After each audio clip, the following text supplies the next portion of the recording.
the universe is infinitely bigger and beyond anything we can conceptualize. It is more ancient, more diverse, vast, incomprehensible than the mind can even begin to imagine.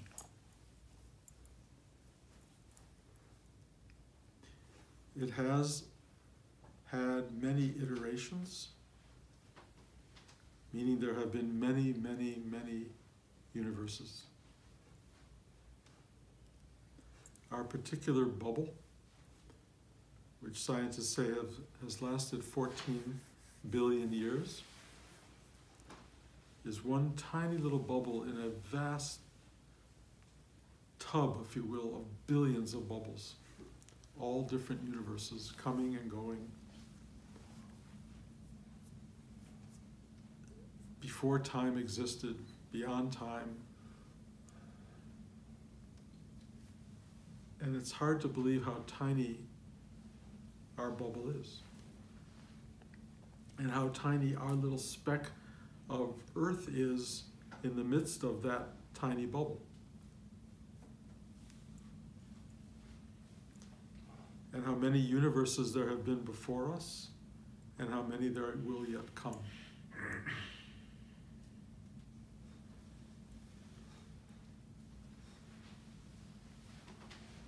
The amazing thing is that we have found a way into existence, into manifested form, and we are imbued with this sense of reality that is so powerful, so consuming, so alive in its being.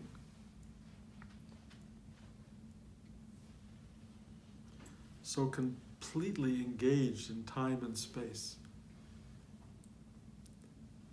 And yet we are that.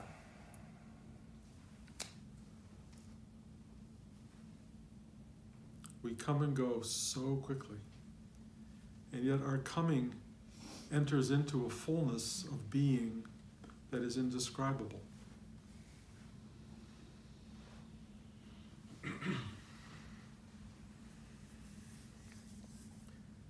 We feel so much that we occupy all the time and space that exists, and yet we hardly occupy any time or space.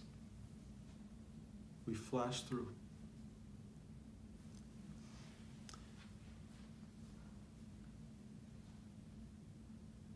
You've probably heard phrases like ascended masters,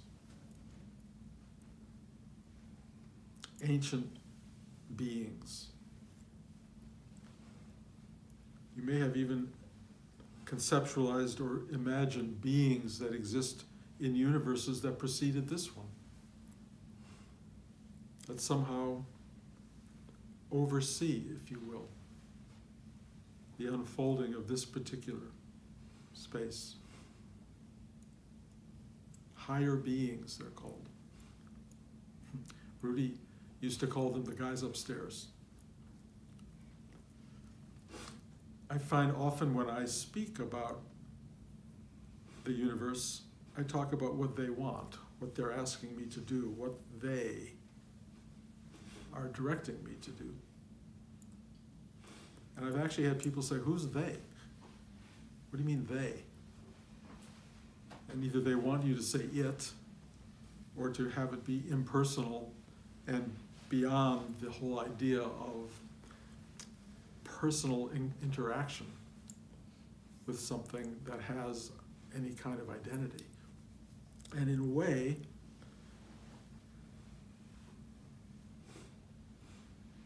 there is nothing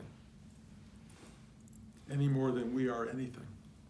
There is a nothingness that pervades and in a sense is the space in which this piece of being that we are happens.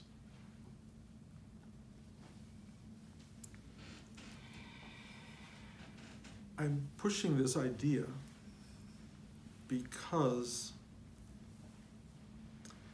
it's important to know that as much as the world that we inhabit and live in is very temporally engaging and very important to us and essential in our plan of what to do next and how to live and how to be. But from day one, we're told our own passage through this is short and temporal, and that even life itself is short and temporal. Our measurements are different than the measurements of the vastness of being, that which has existed from time immemorial or preceding time at all, measures this reality in a different way than we do. But the only measuring stick we have, really, is time and space. That's all we've got. Unless somewhere along the way you have been initiated into an awareness that there is something beyond time and space, something beyond you, something beyond life as we know it. I've tried, there's so many ways to describe that initiation, and it comes from so many different forces. It can just be spontaneous awakening to a larger picture than the one we think we're inhabiting. My sandbox experience when I was 4 or 5, and suddenly realizing that the middle of the daytime was filled with stars and darkness and wheels spinning in space, like the ones Ezekiel saw. And I kept going, it made no sense, but I knew at that moment that the universe was my head. And it was so other. And there was a question mark that was emerging from that experience that was profound. And that... I don't think this is recording. It is. Wait.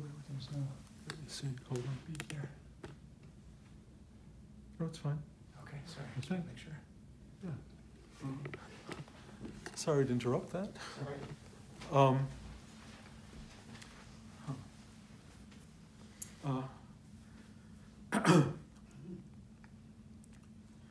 The sandbox experience for me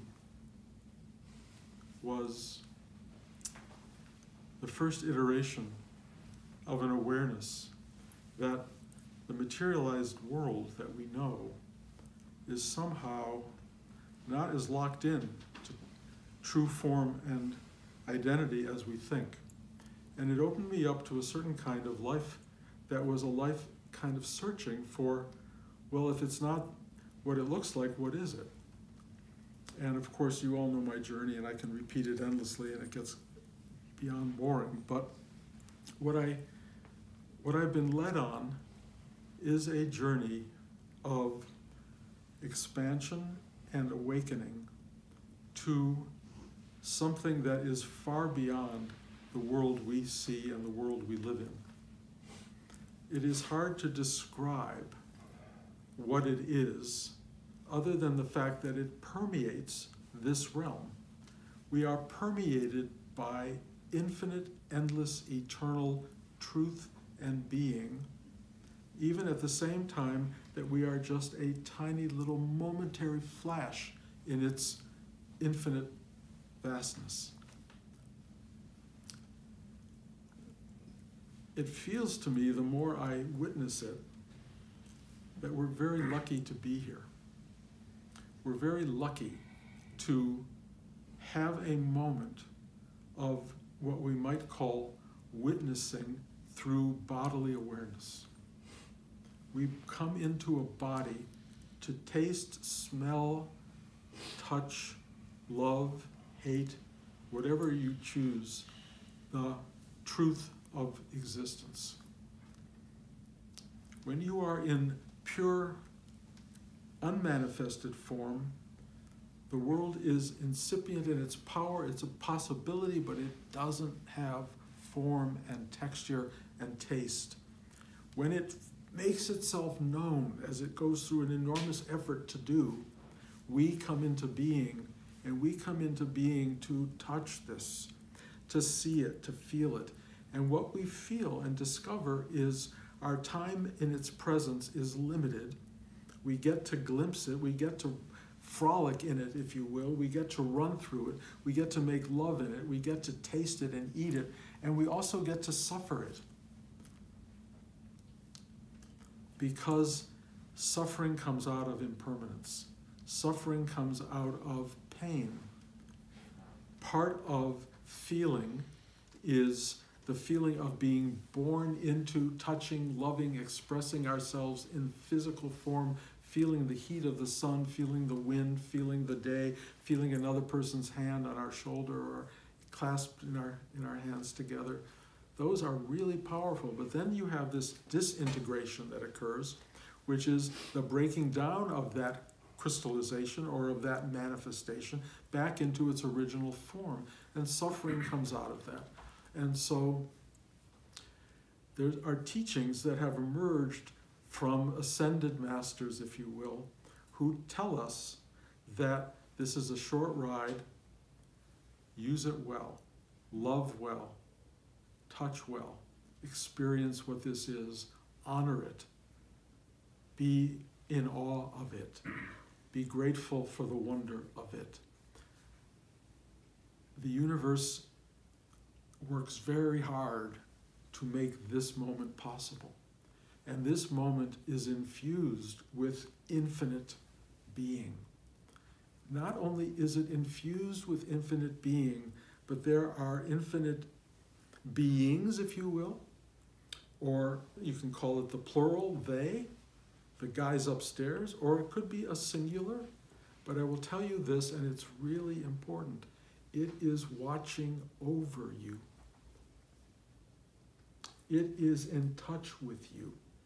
I can tell you this from my own dialogue with them, that they care about you so deeply. As much as you care about you, they care even more about you. They are there as guides. They are there as whisperers. They are there as navigators for you. You do not have to pay attention. And in many cases, people don't pay attention. You can go through life because they give you the power to muck it up in any way you want, to live the life you care about, the life you desire. You can make a mess of it. You can be a total annoying, nagging, unpleasant being. It's okay. It's kind of interesting. If you're a novelist, you go, boy, that's a great character. Wow. And you write it all down, and you go to movies and you go, boy, I hate that person, and you love hating that person. And it's part of the life experience. This thing of life allows for everything to happen, everything to manifest. And if you're one of the versions of it that you don't like, fix it.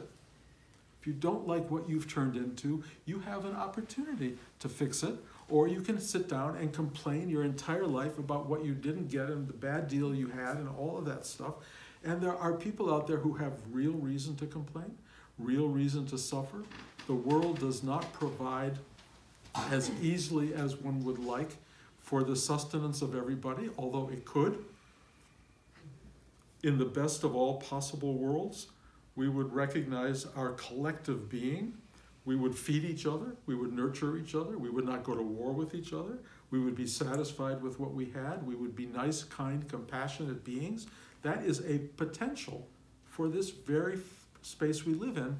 And of course, what we're witnessing in the world right now is how bad we've been at that. What a failure most of the human experience has been. That we have become more like an infection or a virus than a supportive, growing, evolving a caretaker of the planet we have been living on. This is all happening very brilliantly and decisively in our day-to-day life right now. We're seeing what we have wrought. We're seeing the world we have created. There's judgment involved. There is judgment, and there is this inner being, or this vast ascended awareness of being, these teacherly qualities of observational spaces that look at us and kind of judge us. And they go, wow. And I'm telling you, The voice you hear in your head that goes, that's their voice. They're going, you are blowing this. You are not using this unbelievable miracle of a moment very well. You are in your own self-serving, egoistic mind, which, by the way, they gave us. We were given separation and egoistic being for a lot of reasons. One of them is the universe wants to witness itself from every possible angle. My eyes look at a life very differently than your eyes look at it. And we each have not only valid eyes that are meaningful, they are wanted by that ascended space that wants to see itself from every possible angle. It is relishing the experience of being. It loves the joy, and I have to say, I don't understand it, but it loves the horror. It just loves what it is. The isness of life is that it gives and it takes. It builds and it destroys. It engenders love and it creates awful horror of hatred. And it's all going on for its own, you can say amusement. I don't know that that's what it is. Its own, what am I? Who am I? How did I come into this place? It has a way of looking at itself and examining itself through its own actions. Whatever it is, we are that. We are that. And we either live it with awareness, consciousness, an evolving sense of compassion and goodness, or we live it at the very base levels of animalistic ignorance. And it cares and it doesn't care. I mean, yes, it would like us to take on some responsibility for our own evolutionary capacity.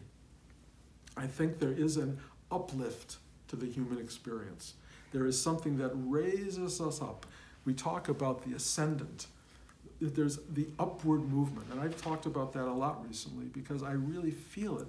There is something on the evolutionary scale of rising up that scale that allows you to become less and less a separate, self-centered, egoistic being and more of a part of the collective reality and understanding that everybody's joy and happiness is your joy and happiness, and you cannot have a life of satisfaction unless you are helping to create that satisfaction in the lives of people around you. That's our job. And speaking of jobs, the world is going through a lot of upheaval. And in a week or so, we have an election, trying to bring this back into the moment and the focus of the moment, where social moods, let's say, are going to shift in one way or another. Things are going to look a little better, or they're going to look really not better. This is all, in infinite time and space, meaningless. In our time and space, it's really important. And when things shift, as they are going to, mood values shift, fears, anxieties, stresses, and all that start to erupt more and more societally around us, we can become part of the stress, or we can become part of that which holds hands, comforts, nurtures, loves, spreads light instead of darkness, becomes part of that which remembers that this is part of a vast, infinite time-space continuum, or we can get lost in the drama of the moment, which will be dramatic. And the value of sitting in a class like this and the value of having a quote-unquote spiritual life is it gives you perspective. It gives you a way of looking at everything and putting it into some kind of context. Not that it's going to be pretty, and there's definitely potential for a lot of discomfort ahead. This is not new to the world. Maybe this particular version of it is new to the world, but what is really wanted at this moment in time what's really wanted is your participation in being the light that other people need to see. This is the time for you to own whatever it is you've come to understand about this spiritual journey. You do not have to walk around as a purveyor of spiritual truth, unless that feels natural. But you need to walk around as somebody who can share what it means to be alive and human with another person who's having a hard time. You have a right, and I would even say to some degree an obligation, to satisfy this higher calling to provide help, kindness, compassion for others. And you can do it as actively or as passively as you want, but this is not a time to be the problem. This is a time to be a solution, to be an antidote, to give to people something that makes them feel it's okay, even if it's moment to moment. And also to give it to yourself, because we're all part of what's going on. And a lot of us are going to be infected by these forces. And so you have to become the antidote for yourself. The antidote for yourself is fairly simple. Sit still, take a breath, open your heart, feel the invitation to go into your own psyche and just sit quietly. Remember inside, if you can allow it to expand, that you are one with totality. Totality goes way beyond the world. One of the first things that happens when you really expand yourself is that the world is like this big and everything else starts to enter the picture. And that vastness, the voices of antiquity, the voices of ascended masters, the guys upstairs will come through and they will whisper to you, or they will yell at you, or they will talk to you in some way, and they will say, do not worry, it's okay. Be a force of love and good in this manifested universe that we have created for your sake, our sake, the collective sake. We are here for each other. You have a role to play should you choose to take it. If you don't want to take it, that's fine, but there's a reason you're in this room, there's a reason you're listening to this talk, there is a reason that this information is coming through. And if anything, this is the time to spread the message. You don't have to be didactic about it. You don't have to stand on the street corner. You just have to sit with the people around you and let them know it's okay. The universe is very big. Life in the universe is infinite. Your own being will not end at the loss of your life or even the loss of the world. It goes on. We are tiny, a speck, and yet what we are has no form, no substance, no time, no space, but it is full of the miraculous. It is full of that. It will reform itself whenever it wants, in whatever way it wants to, whatever way you want it to, because it is you yourself. It is you yourself. And if you know this somewhere inside, the ride will be simpler. It doesn't make it totally easy. Walking around and watching masses of people suffering is not easy. It's just not easy. But it's easier to collect together than to do it on your own. Let me say, this is an odd idea, but it's not comforting, but it's important. It doesn't have a happy ending. The individual self is betrayed by death. Death wins. The individual self will fall away.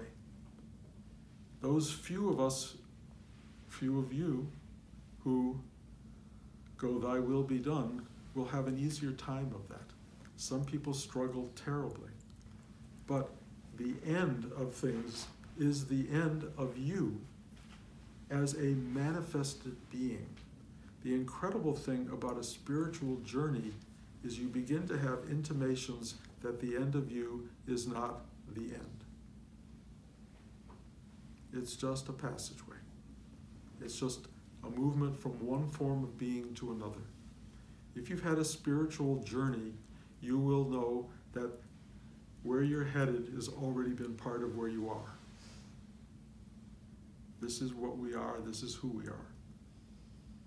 This journey ahead for us is the ancient journey of all manifested beings. Ascended masters have gone through death in the way that you're going to go through death. The world will end, you will end, everything falls away, and yet the continuum is what matters. And if you have a really profound level of sitting still, you will know that the continuum is always here. In the midst of all of what's happening, the infinite is expressing itself. And you are that. You are that. You are not the passing show, you are the thing in which the show takes place. That's really important. And in times like this, where intimations of mortality are going to be very, very strong, do your work. Remember, sit still, find your way into the infinite so that you are not caught in the finite. The finite will betray you. That's what it does. The infinite protects, loves, embraces, and carries you into truth. So these are big days. I don't want to be overly dramatic. I guess I already have been overly dramatic, but I'm being told to be overly dramatic. That's what they're saying. Get this point across. Talk it out. You know. These are interesting and challenging times, and in a way, life always has interesting and challenging times. If anything, we as characters of this particular time and space have not had that much drama in our lives. Well, welcome to drama. Welcome to life as it can be and often is for people. Welcome to it. Know that you can be a so character, oh well, which is fine. Know that you can be actively involved. Just don't be blindly caught up in your own anxieties and stresses and fears. Take a breath. Go inside, find the stillness, quiet yourself down, open up, and then give that to others. You don't have to give it forcibly, you just have to be it, and they will come to you.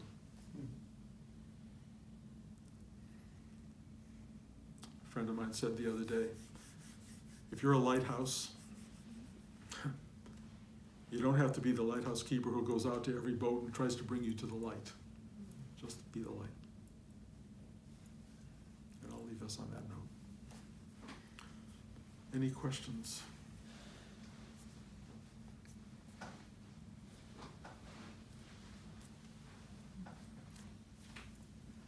Give you one more minute.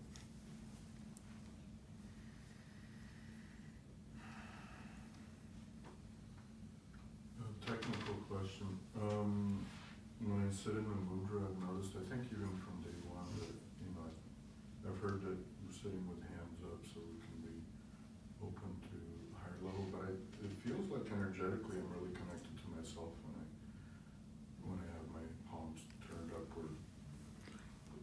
Palms are really interesting. People express their level of openness and vulnerability by their hands. When you sit in meditation, you put them on your lap, usually like this or like this, palms up.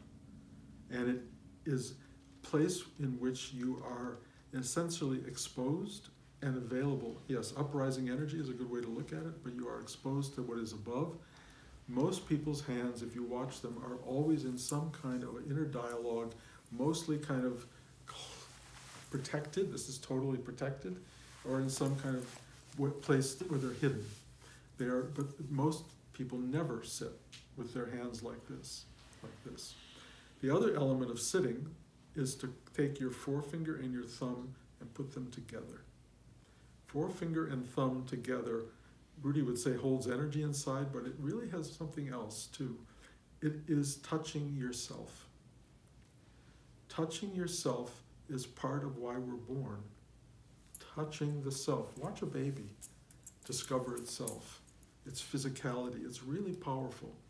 And then the journey is from touching yourself, making yourself comfortable, whatever you think may be, to getting that comfort, gradually reaching out and touching the other.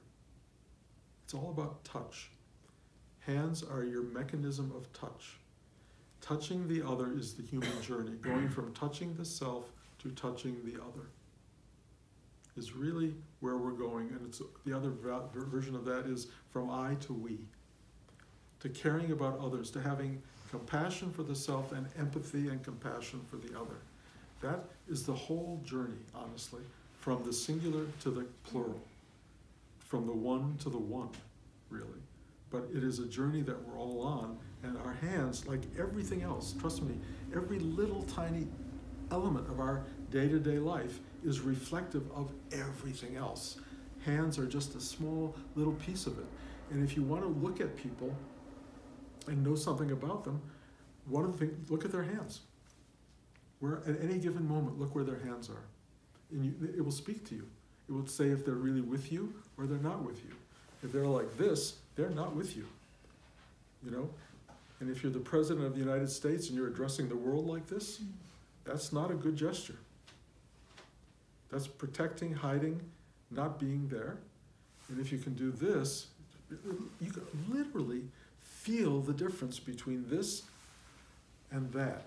This is self-comforting, this is not comfortable, but it is trusting, it's available, it is an act of courage to be like this in the face of the world, to be completely open to life. So the hands, the mudra, the sitting still, just having your hands palms up and open is meaningful. Thumb, forefinger together, meaningful. Hands pressed down on your thighs is hiding. It's comforting, but it's not the same as this. Try to do this, and it will be very beneficial.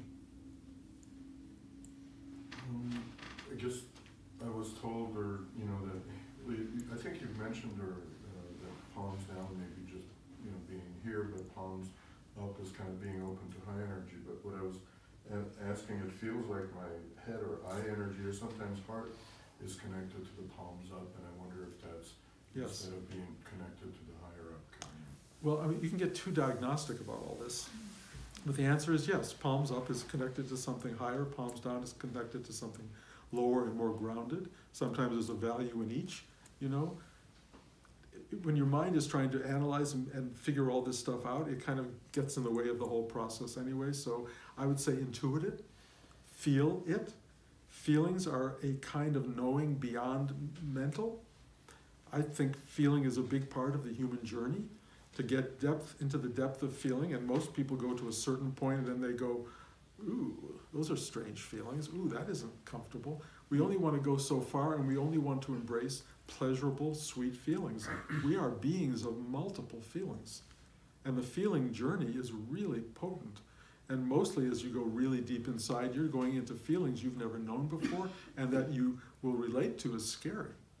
But if you can really allow yourself the courage of going deep inside and being courageous, of being empty, open, available to the what is, you're going to pass through layers and layers and layers of unknown experiential feeling. It's really valuable.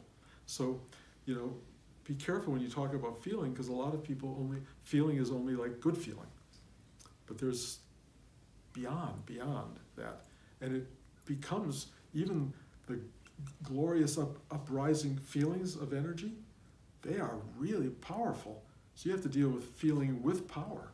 And that's intense. And the only way to do it is surrender, let go, and then it becomes deeper and bigger.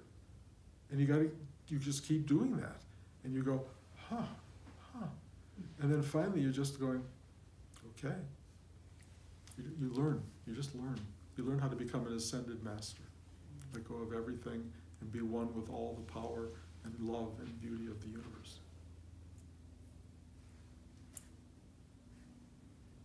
Anyone else? Because of our current situation going on in the world, politics, everything that's reverberating out to Brazil and everywhere, it seems like we're kind of still in the Stone Age, which is something I've been saying a lot to Allie. And I'm wondering, where do you see us as far as our growth? Where are we as far as our evolution? Are we still, where do we sit? Because ultimately we know where we want to end up. I'm just curious where you feel we are right now. Well, we're certainly not doing as well as we could. I think what we're seeing right now, which is interesting, when you give everybody cell phones and Twitter accounts, etc., you get to see the stuff that's never been seen. You get to see the id exposed. You get to see the part of our life that doesn't normally get expressed other than little eruptions in human experience. But mostly people are letting all of this stuff out into the environment. And that's problematic. And in a way, they're keeping it subliminal. It makes it easier to live life, but now we're having to deal with everything exposed. And in a way, that may be good. We will have to see. We're learning a new technology of how to be human, a way that everybody's voice is out there. And none of us is ready for this. None of us is prepared for it. And so there's a downside and there's an upside, as there is to everything. Fire had an upside, cooking food in warmth. It also burned down your houses. Nuclear energy can blow up the world. It can also power whole cities. So everything has all of the dualities within the context of one thing. Our job, those of us who are starting to open our eyes a little bit, is try to go on the journey to where it is possible for human beings to live. And we are feeling our way into something societally that is places of goodness and kindness. It's kind of interesting. I mean, this is kind of a joke, but the West Coast, California, Oregon, Washington State, the energies have moved there in a very interesting way. And there's a lot of evolving kind of consciousness. And there are places in the middle of our country that are still not rising at that same level, and that's a political reality, and that political reality is actually having an impact on the totality of our reality. So you find your way into your community. Be grateful that you're living really in a place where there are people like-minded who have a kind of desire for something nicer, sweeter, more loving, more available. Be part of that dance, be part of that song, and let it play out. But the overall political drama may not go the way we want it to go, and we're going to have to figure out how to function in a time and space where the collective lower forces, the darker forces, are starting to have a real voice. And that's a lesson we need to learn. How do we do that? And in a way, it's not other than us. Their voices are not separate from us. They're just not they haven't risen to what they can arrive at. They haven't learned certain things. It's like if you've got a college degree, a master's of, a doctorate, just a college degree, and there are kids who have only been to trade school or lower and haven't learned all this, there's a lot of learning to be done. And that's just in the intellectual realm. And that's a limited part of the larger learning that needs to be done in the human realm. So it's a tough journey that we're in right now, right at this second, and it's really showing itself in very big ways.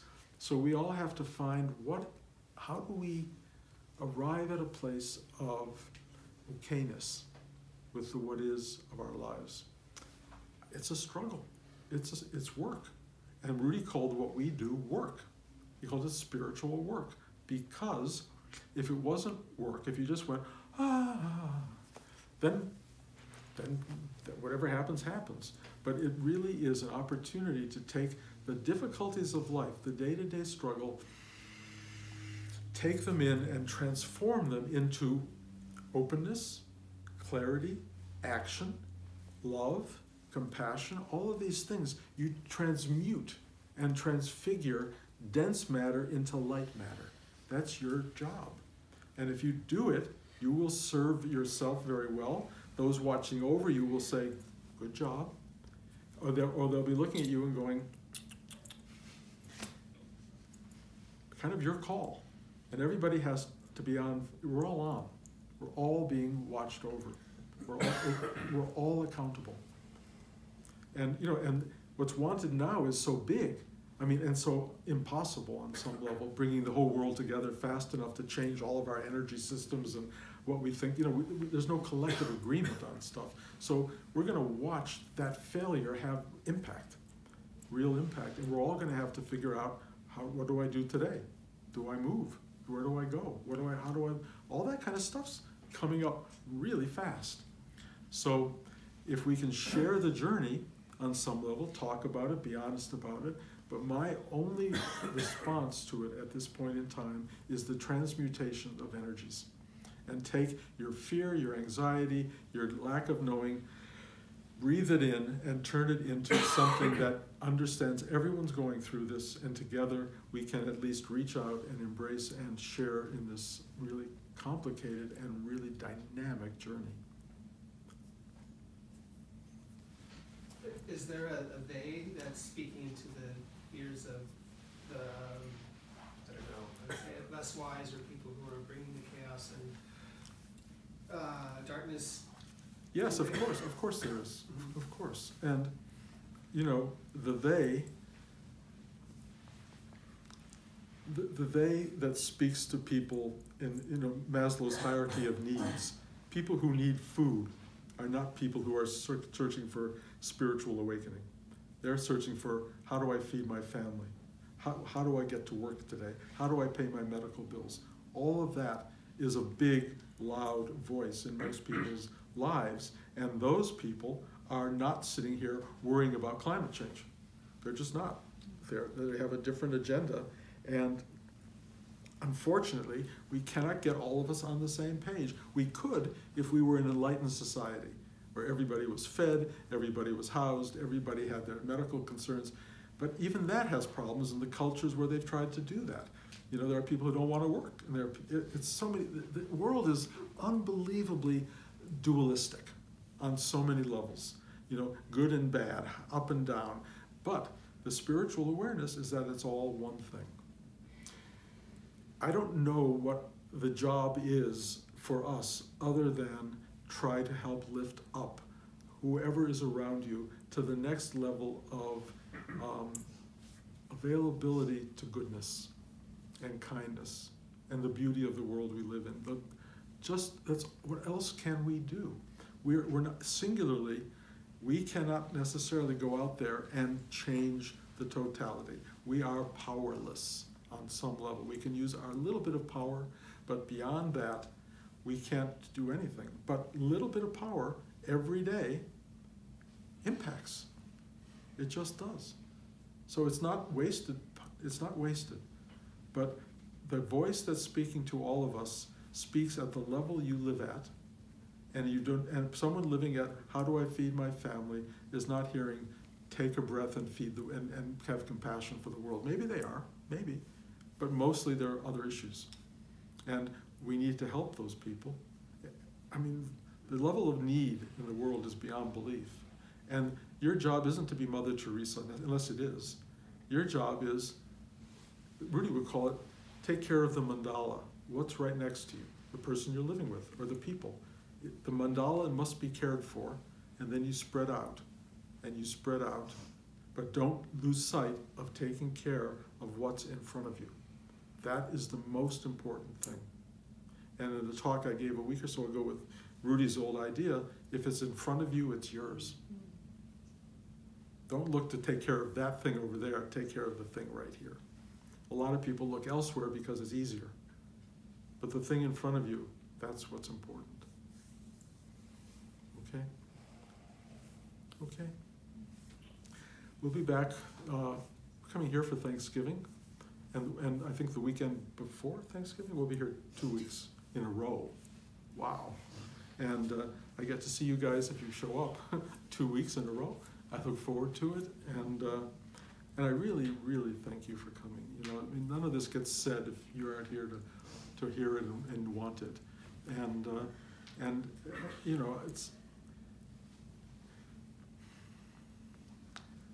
we need to service one another and serve one another, and sitting together in the name of something greater brings that greatness into play. So when two people gather in Christ's name, Christ is there. When two people gather in the name of love and beauty and higher consciousness, or whatever you want to call it, it arises. It shows itself. So let us gather in a couple of weeks, and there will be class here next week and the week after and the week after. Gather, share, spread the word.